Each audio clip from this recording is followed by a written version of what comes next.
Salve, salve, estudiosos da lei. Hoje é dia de regravar o Código de Processo Civil, a lei número 13.105, de 16 de março de 2015. Vamos fazer uma regravação aqui, porque de fato a primeira estava um sono impossível.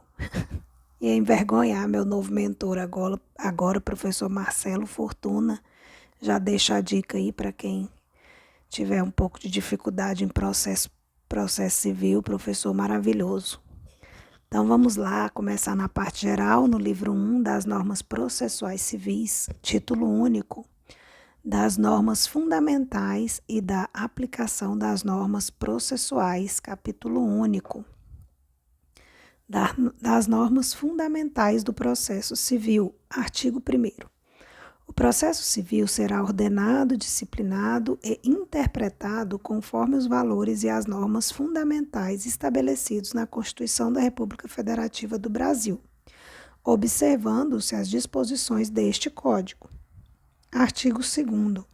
O processo começa por iniciativa da parte e se desenvolve por impulso oficial, salvo as exceções previstas em lei. Artigo 3º.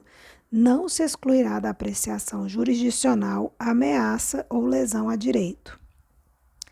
Parágrafo 1º. É permitida a arbitragem na forma da lei. Parágrafo 2º. O Estado promoverá, sempre que possível, a solução consensual dos conflitos. Parágrafo 3º. A conciliação, a mediação e outros métodos de solução consensual de conflitos deverão ser estimulados por juízes, advogados, defensores públicos e membros do Ministério Público, inclusive no curso do processo judicial. Artigo 4º. As partes têm o direito de obter, em prazo razoável, a solução integral do mérito, incluída a atividade satisfativa. Artigo 5º. Aquele que de qualquer forma participa do processo deve comportar-se de acordo com a boa-fé. Artigo 6º. Todos os sujeitos do processo devem cooperar entre si para que se obtenha, em tempo razoável, decisão de mérito justa e efetiva. Artigo 7º. É assegurada às partes paridade de tratamento em relação ao exercício de direitos e faculdades processuais, aos meios de defesa, ao ônus, aos deveres e à aplicação de sanções processuais, competindo ao juiz zelar pelo efetivo contraditório. Artigo 8º. Ao aplicar o ordenamento jurídico, o juiz atenderá aos fins sociais e às exigências do bem comum, resguardando e promovendo a dignidade da pessoa humana e observando a proporcionalidade, a razoabilidade, a legalidade, a publicidade e a eficiência.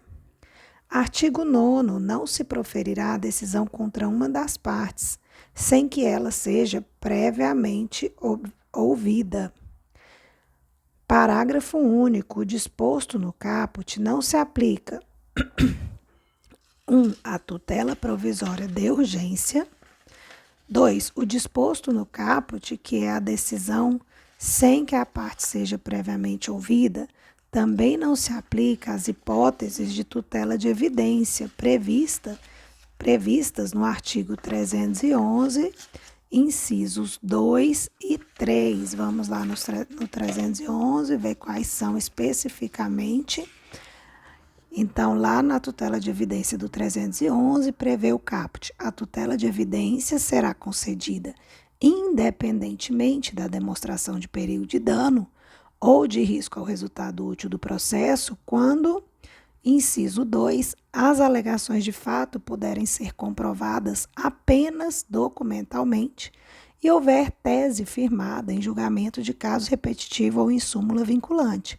Então, nesse caso, poderá o juiz decidir contra uma das partes sem que ela seja previamente ouvida, bem como quando se tratar de pedido repersecutório fundado em prova documental adequada do contrato de depósito, caso em que será decretada a ordem de entrega do objeto custodiado, sob cominação de multa.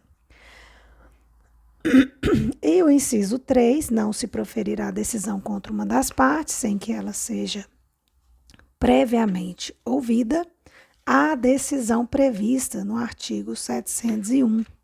E lá no artigo 701, a gente tem a previsão de, sendo evidente o direito do autor, o juiz deferirá a expedição de mandado de pagamento de entrega de coisa ou para execução de obrigação de fazer ou de não fazer, concedendo ao réu prazo de 15 dias para o cumprimento e o pagamento de honorários advocatícios de 5% do valor atribuído à causa. Artigo 10. O juiz não pode decidir em grau algum de jurisdição, com base em fundamento a respeito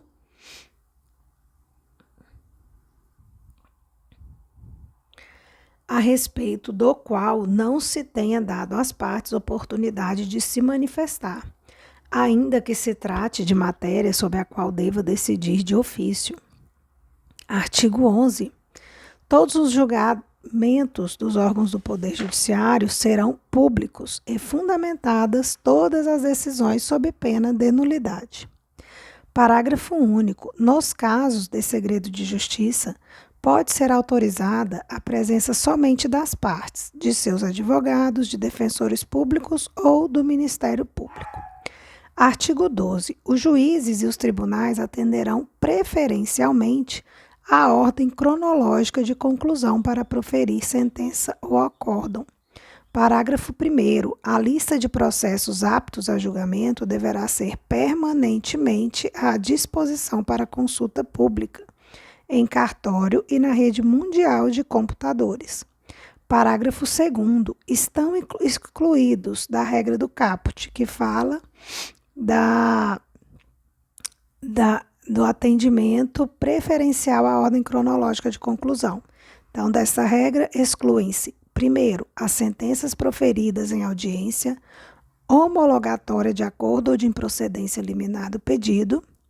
Excluem-se também da lista preferencial de ordem cronológica, inciso 2, o julgamento de processo em bloco para aplicação de tese jurídica firmada em julgamento de casos repetitivos.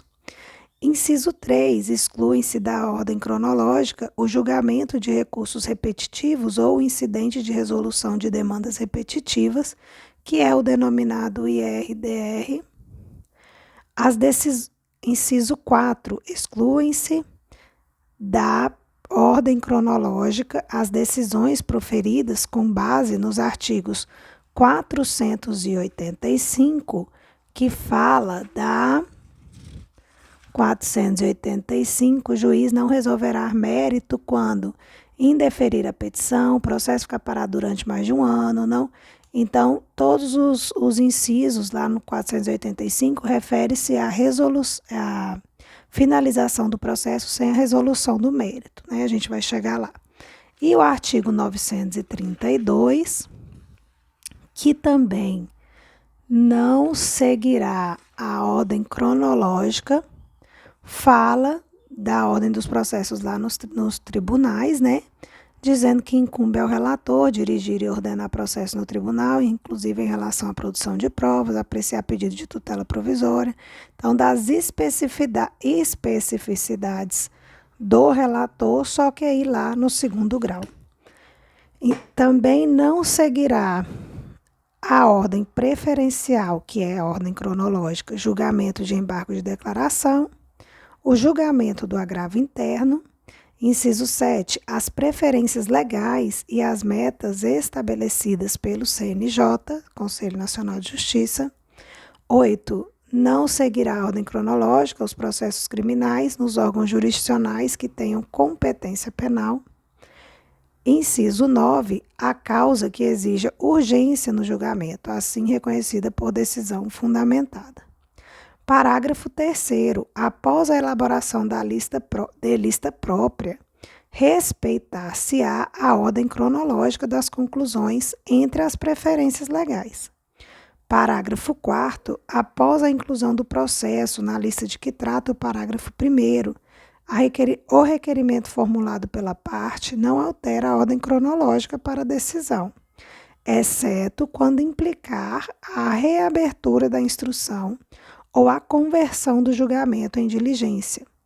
Parágrafo 5º. Decidido o requerimento previsto no parágrafo 4º, o processo retornará à mesma posição em que anteriormente se encontrava na lista. Parágrafo 6º. Ocupará o primeiro lugar na lista prevista no parágrafo 1º, ou, conforme o caso, no parágrafo 3º, o processo que 1. Tiver sua sentença ou acórdão anulado, salvo quando houver necessidade de realização de diligência ou de complementação da instrução. Inciso 2. Ocupará o primeiro lugar na lista prevista no parágrafo 1º ou, conforme o caso, no parágrafo 3º, o processo que se enquadrar na hipótese do artigo 1040, inciso 2.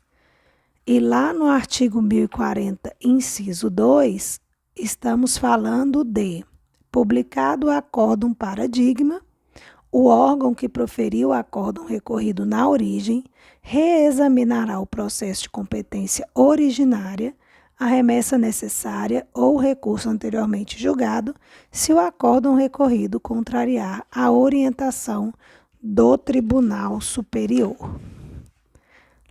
Aqui nós estamos falando do julgamento dos recursos extraordinário e especial repetitivo. Vamos dar uma pausa aqui e retornaremos logo mais com o capítulo 2.